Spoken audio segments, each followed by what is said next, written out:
Islam masuk ke Banyuwangi atau masuk di Nusantara ini pada umumnya dengan cara-cara yang persuasif, yaitu diantaranya dengan menggunakan ekspresi kebudayaan setempat.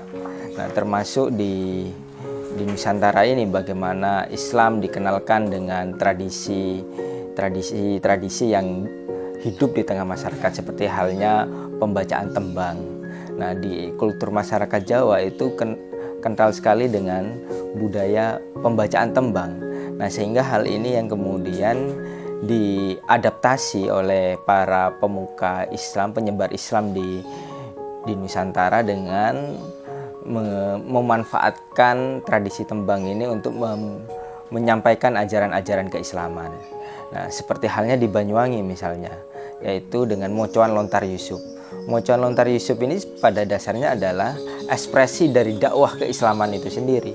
Bagaimana ajaran-ajaran Islam yang terkandung dalam kisah Nabi Yusuf itu diajarkan ke masyarakat Jawa ataupun masyarakat Banyuwangi dengan cara ditembangkan, sehingga mereka familiar dengan ajaran Islam tanpa harus ada kesan dipaksakan, karena memang pada dasarnya tembang itu sendiri sudah menjadi tradisi dari masyarakat setempat. Nah, di sanalah disusupi yang awalnya nilai-nilainya pra-Islam, kemudian diganti dengan nilai-nilai Islam, termasuk diantaranya dengan lontar Yusuf ini.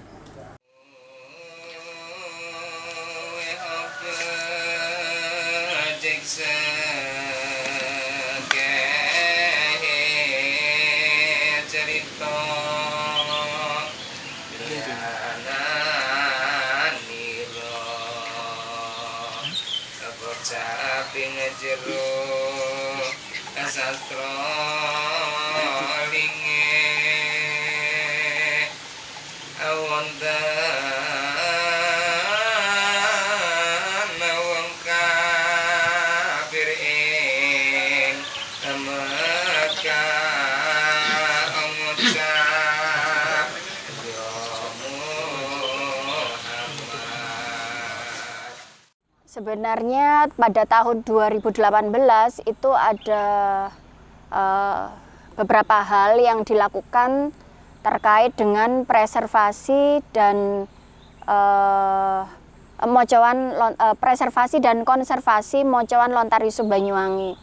Nah, yang dilakukan ada beberapa, salah satunya mengalihbahasakan lontar Yusuf Banyuwangi yang aslinya berbahasa Jawa ke dalam bahasa Indonesia. Jadi motif yang mendorong, yang melatar belakangi saya melakukan alih bahasa adalah karena apabila kita membaca lontar Yusuf, ya, melakukan mocoan lontar Yusuf tetapi tidak paham maknanya, itu kan satu kerugian tersendiri gitu. Jadi kalau kita punya kekayaan berupa manuskrip kunonya, kemudian isinya sangat luar biasa, sangat bagus, tetapi kita tidak bisa,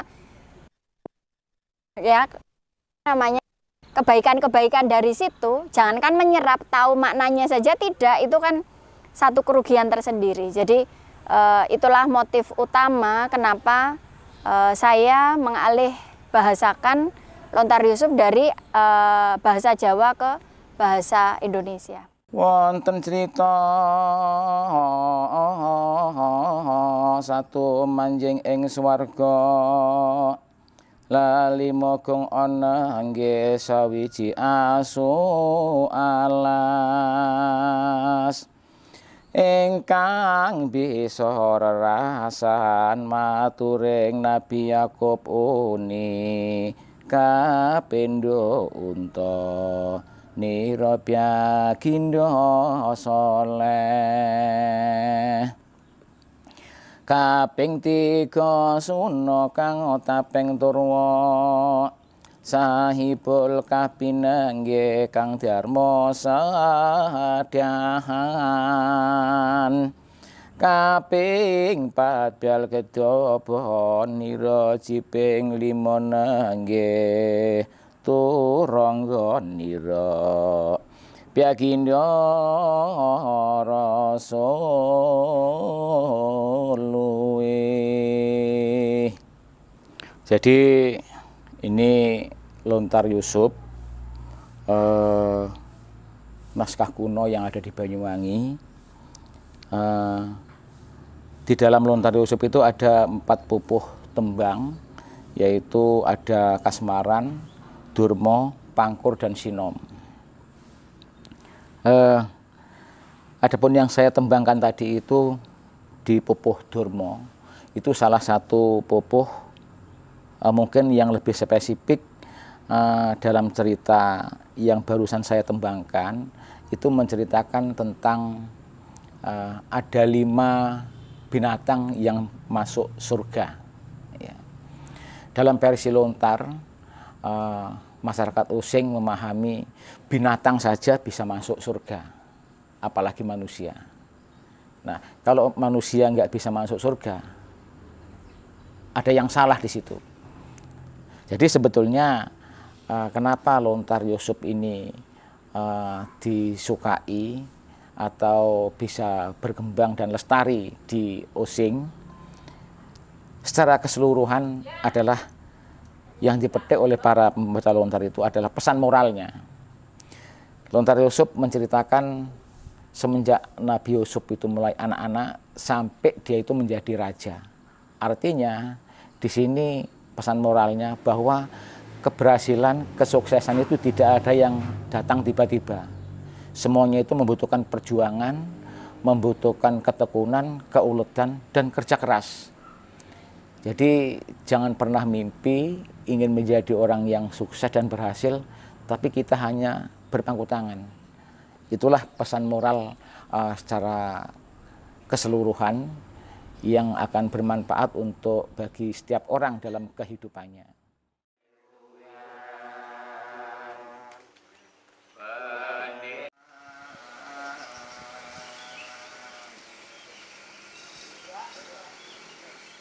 Awalnya Sawah Art Space ini saya gagas sama teman-teman teater yang kami beri nama Art Banyuwangi. Kegelisahan ketika kita tidak punya ruang untuk bergerak di kota, di Taman Belambangan atau ruang-ruang lingkup yang lain. Kita merasa kurang ada wadah dan kurang adanya tempat. Akhirnya ketika saya 2018 mempunyai sawah dan kita ngumpul diberi nama Sawah Art Space. Jadi ruang seni yang di sawah. Wonten cerita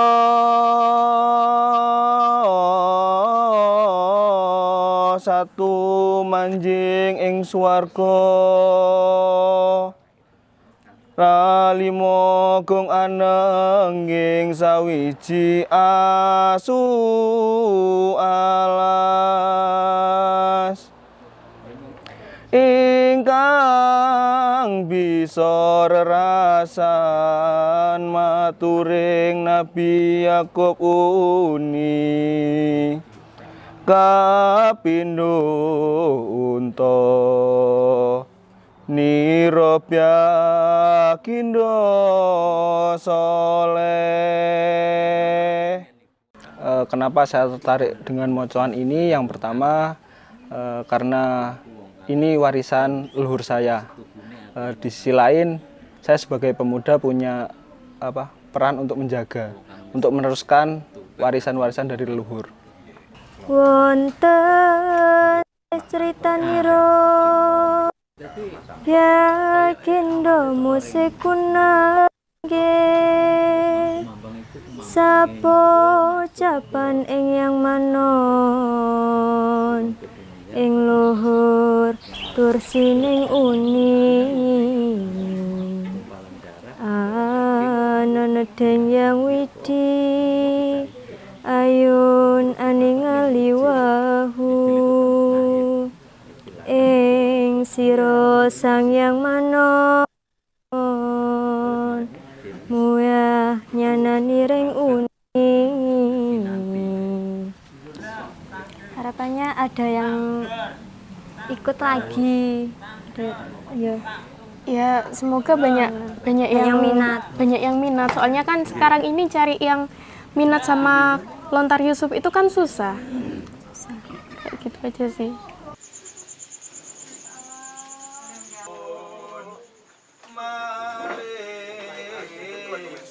Sekar santo kete Ri sampunira mengkono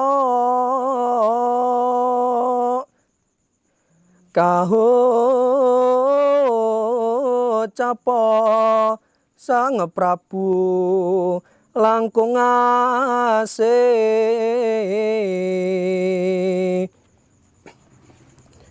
kinanti pyakindo yosop pinakto maring pura prameswari anyaretenira Sang Prabu sapraptanira ing kyarwa lingira Sri Nara Pati atuyai karasaning wang. Kita di sini selaku Pini Sepuh, khususnya saya perwakilan dari Pini Sepuh yang ada di sini, kita mencari bibit para pemuda-pemudi untuk meneruskan budaya yang ada di sini. Dan kedua, sebagai generasi penerus, kami cuma meneruskan weluri yang sudah ada di sini, supaya apa? Tidak tergerus oleh kemajuan zaman. Akhirnya weluri yang ada di sini, kebiasaan yang ada di sini, kegiatan per tahunnya, kegiatan aktif setiap 1 tahun hilang begitu aja. Harapan saya dan teman-teman yang ada di sini sebagai pembina, mudah-mudahan anak-anak yang ada di sini pantang surut, tetap mau berjuang demi kelestarian budaya yang sudah ada di sini. Karena apa Mas ya? Apabila anak-anak ini tidak mau belajar, tidak mau meningkatkan kemauan mereka, ya eman yang sudah ada, budaya yang sudah ada, akhirnya tergerus oleh kemajuan zaman. Dan di sini pembina yang ada di sini, syukur alhamdulillah mereka mau meneruskan budaya yang sudah ada. Itu aja. Intinya kami di sini sebagai pembina ya juga turut ngomong sama anak-anak.